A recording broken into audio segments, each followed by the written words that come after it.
ఓం శ్రీ గురుభ్యో నమ. ఓం శ్రీ మాత్రే నమ.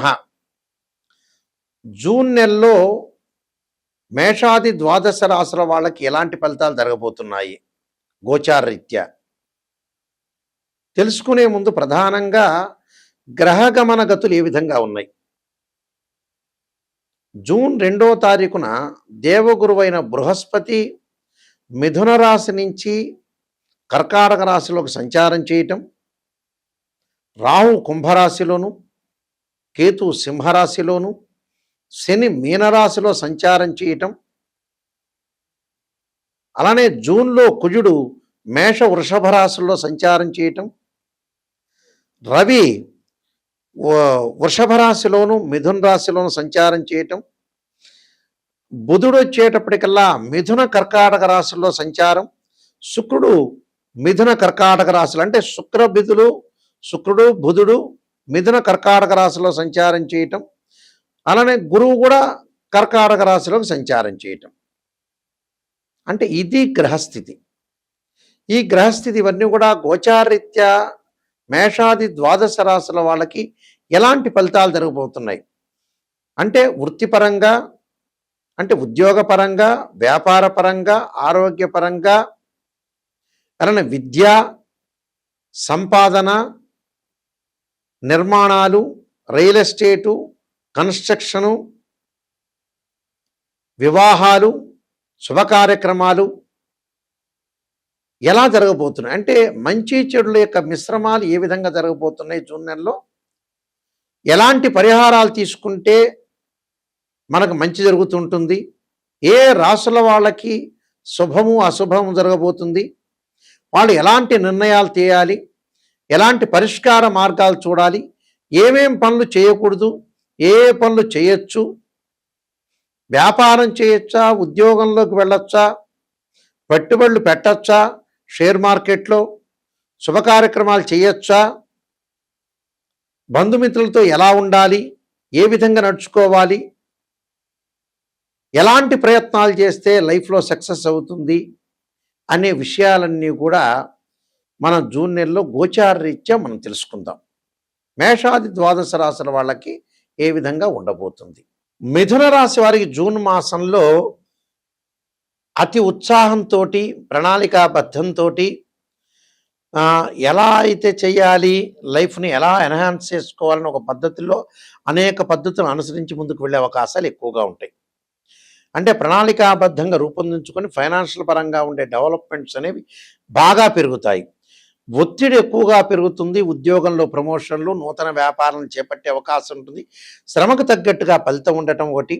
గురువు ద్వితీయ స్థానంలో ఉండటం వల్ల అనేకమైన లాభాలు, సంతానం లేని వారికి సంతానం కలగటం, ఉద్యోగంలో మంచి మార్పులు, ఫైనాన్షియల్ పరంగా ఉండే డెవలప్మెంట్స్, రుణ బాధలు తగ్గుతాయి, ఆకస్మికంగా ధనలాభం, ఖర్చులు నియంత్రణ చేసుకుంటారు. అలానే కుటుంబంలో చాలా కాలం నుంచి కొన్ని సమస్యలు ఉంటాయి, అవన్నీ కూడా పరిష్కారం కావటం, ఆరోగ్య విషయం అనేది అనుకూలంగా ఉండటం, అలానే కొత్త ఇళ్ళు, గృహ సంబంధమైన విషయాల్లో అనుకూలంగా ఉంటుంది. అంటే ఇళ్ళని నిర్మించుకుంటారు, రైతులకు అనుకూలంగా ఉంటుంది, రియల్ ఎస్టేట్ కన్స్ట్రక్షన్లో ముందుకు వెళ్ళే అవకాశాలు బాగా ఎక్కువగా ఉంటాయి. కాబట్టి మిథున రాశి వారికి వచ్చేటప్పటికల్లా వివాహ శుభ కార్యక్రమాలు, నూతనంగా వాహనాలు కొనుగోలు చేసే అవకాశాలు ఎక్కువ ఉంటాయి. కానీ మధ్యవర్తిత్వం అనేది పనికిరాదు. ఎందుకంటే ఈ రాశి వారికి వచ్చేటప్పటికల్లా బుధుడు జన్మంలో ఉండటం వల్ల మొదటి 15 రోజులు అనుకూలంగా ఉండదు.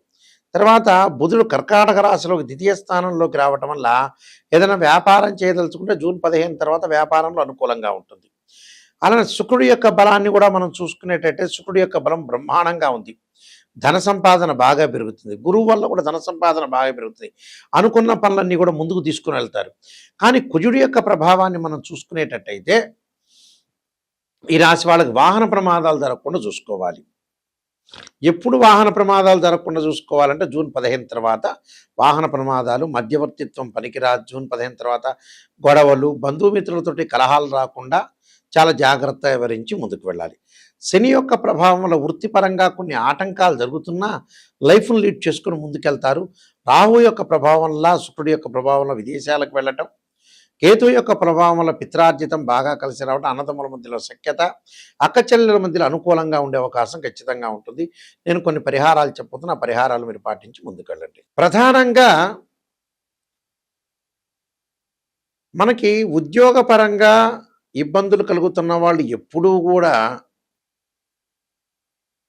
రవి యొక్క ఆరాధన చేయాలి. అంటే సూర్య భగవానుడి యొక్క అనుగ్రహం అనేది ఉండాలి. అంటే రుద్రుణ్ణి ఆరాధన చేయాలి. అంటే సూర్య నమస్కారాలు చేయటంతో పాటు రుద్రుణ్ణి ఆరాధన చేయటం కూడా చాలా మంచిది. అంటే ఈశ్వరుడి యొక్క ఆరాధన, శివాలయం యొక్క ప్రదక్షిణ, అలానే సూర్య జపం, జపాకుసుమ సంకాశం కాశ్యపేయం మహాతిథిం తమోరిం సర్వపాపగ్నం ప్రణతోస్మి దివాకరం అనే మంత్రాన్ని చక్కగా చదువుకోవాలి. సూర్యుడి యొక్క ఆరాధన చేయాలంటే సూర్యుడు ఆరోగ్య ప్రదాత, ఉద్యోగ ప్రదాత. అంటే ఆరోగ్యం కూడా బాగుండాలంటే శరీరే జర్జరీభూతే వ్యాధిగ్రస్తే కళేబరే ఔషధం జాహ్నవీతోయం వైద్యో నారాయణరి అనే మంత్రాన్ని చక్కగా చదువుకోండి. మానసికంగా ప్రశాంతత లేదా, మానసికంగా ఇబ్బంది పడుతున్నారా అంటే చంద్రుడి యొక్క ఆరాధన చెయ్యాలి. చంద్రుడి యొక్క ఆరాధన చేయటం అంటే ప్రధానంగా క్షీరపుత్రాయుధి అమృతతత్వాయుధిమే తన్నో చంద్ర ప్రచోదయాత్ అనే మంత్రాన్ని చక్కగా చదువుకోవాలి. చదువుకోవటం వల్ల మంచి జరిగే అవకాశాలు ఎక్కువగా ఉంటాయి. అలానే దదీశంక తుషారాభం క్షీరోదారణం సంభవం నమామి శిశిరము సంభరు భూకట భూషణం అంటారు. అంటే చంద్రుడి యొక్క ఆరాధన చేయాలి. చంద్రుడి యొక్క ఆరాధన చేయటం వల్ల మనకు మంచి జరిగే అవకాశాలు ఎక్కువగా ఉంటాయి. అలానే వాహన ప్రమాదాలు జరుగుతుందా, గొడవలు జరుగుతున్నాయా, ఆస్తి పంపకాల విషయాల్లో ప్రాబ్లమ్స్ వస్తున్నాయా, జాతకంలో కుజదోషాలు ఉన్నాయా, కుజగ్రహం అనేది వెంటాడుతుంది అని అంటే సుబ్రహ్మణ్య స్వామి యొక్క ఆరాధన చేయాలి. సుబ్రహ్మణ్య స్వామి యొక్క ఆరాధన, సుబ్రహ్మణ్య స్వామి యొక్క అష్టకాన్ని చదువుకోవాలి. తత్పురుషాయుధే మహాసేనాయుధిమే తన్నో షణ్ముఖ ప్రచోదయాత్ అనే మంత్రాన్ని చక్కగా చదువుకోవాలి. 2 జంట సర్పాలను దానం చేయాలి. రాహుకాలంలో మంగళవారం రోజున దీపం పెట్టాలి. అంటే రాహుకాలంలో దీపం పెట్టడం వల్ల కూడా మనకు మంచి జరిగే అవకాశాలు ఖచ్చితంగా ఉంటాయి. అలానే బుద్ధి వికసించట్లేదా, ప్రణాళికాబద్ధంగా రూపొందించుకోవట్లేదా అంటే బుధుడి యొక్క ఆరాధన చేయాలి. బుధవారం రోజున గణపతి యొక్క ఆరాధన, గణపతిని ఆరాధన చేయాలి. అది ఎలాంటి గణపతిని ఆరాధన చేయాలి అనంటే గకార అష్టోత్తరంతో స్ఫటిక గణపతిని కానీ, నవగ్రహ గణపతిని అంటే నవగ్రహ ధాన్యాలతో చేసిన ధాన్య గణపతిని కానీ, పగడపు గణపతిని కానీ, ఎమరాల్డ్ స్టోన్తో చేసిన గణపతిని కానీ ఆరాధన చేయాలి. ఎమరాల్డ్ స్టోన్తో చేసిన గణపతి చాలా బాగుంటుంది. బుధవారం రోజున ఉపవాసం ఉండటం, గణపతి దేవాలయాలకు ప్రదక్షిణ చేయటం, పిల్లలకి పుస్తక దానం చేయటం చాలా మంచిది. ధనం కలిసి రావట్లేదా, విద్యలో అనుకూలంగా ఉండట్లేదా, ఎంత డబ్బు వచ్చినా కూడా ఖర్చు పెడుతున్నారా అంటే గురువుకి అంతరిక్ష దేవత అయిన తారామహాదేవి యొక్క స్తోత్ర పాలనం చేయటం చాలా మంచిది. అలా తారామహాదేవి యొక్క స్తోత్ర పాలనం చేయాలి. గురువు యొక్క ఆరాధన, దత్తాత్రేయ స్వామి యొక్క కవచం, దత్త కవచాన్ని చదువుకోవటం కూడా చాలా మంచిది.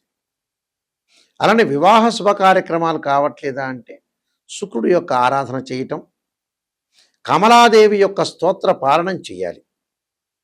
కమలాదేవి యొక్క స్తోత్ర పాలనం చేయటం వల్ల అనుకూలంగా జరుగుతుంటుంది.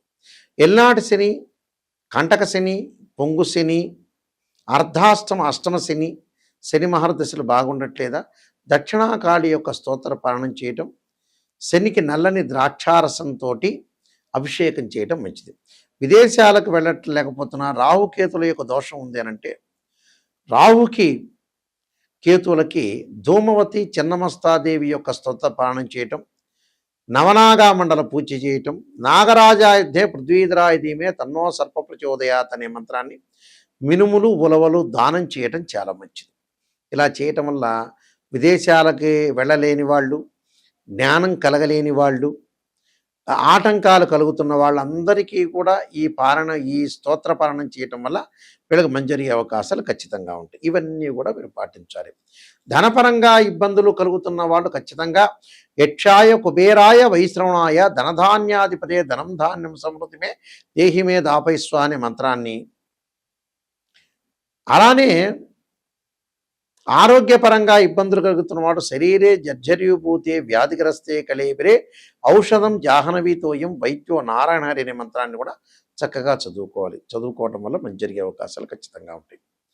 అంటే ఇవన్నీ కూడా పాటించాలి. ఇవన్నీ కూడా రెమెడీస్ చేసుకోవటం వల్ల మనం మంచి జరుగుతుంది. కానీ జాతకాన్ని చెప్పించుకునేటప్పుడు ఎప్పుడూ కూడా కేవలం పాజిటివ్నే కాదు, నెగిటివ్ని కూడా ఆలోచన చేయండి. ఒక ఆస్ట్రాలజర్ని అప్రోచ్ అయ్యేటప్పుడు అన్నీ పాజిటివ్ అనుకోవద్దండి. మనం ఏదైతే నెగిటివ్ తెలుసుకుంటామో ఆ నెగిటివ్లోంచి మనం పాజిటివ్ రావచ్చు. పాజిటివ్ తెచ్చుకోవాలి. నెగిటివ్లోంచి పాజిటివ్ అయిపోతుంది మనకి. అప్పుడే మనకు మంచి ఫలితాలు జరుగుతాయి. అంటే ఎప్పుడు కూడా అసత్య ధోరణిలో ఉండకూడదు, సత్య ధోరణిలో ఉండాలి.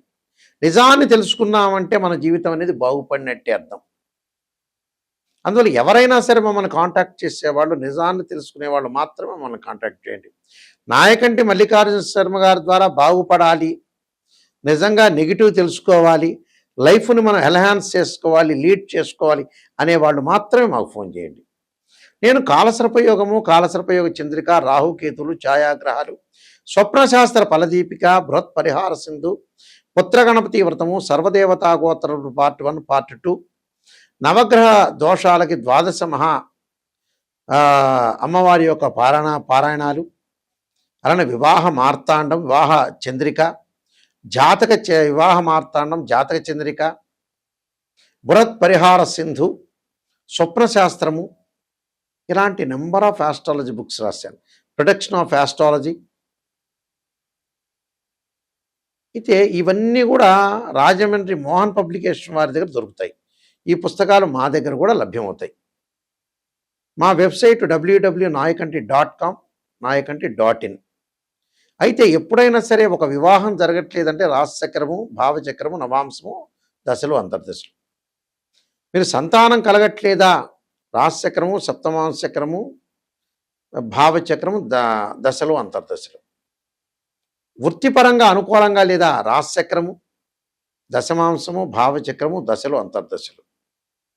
అంటే ఇవన్నీ కూడా మ్యాథమెటికల్గా క్యాల్కులేషన్ వేసి జాతకపరంగా ఉచ్చ, నీచ, స్వక్షేత్రము, ఆ స్వక్షేత్రంతో పాటు స్వక్షేత్రమా, ఉచ్చ, నీచ స్థానాలు, శత్రుక్షేత్రాలు ఉన్నారా, ద్వాదశ భావాధిపతులు ఎవరు, ఇవన్నీ గోచారరీత్యా చెప్పబడే ఫలితాలు.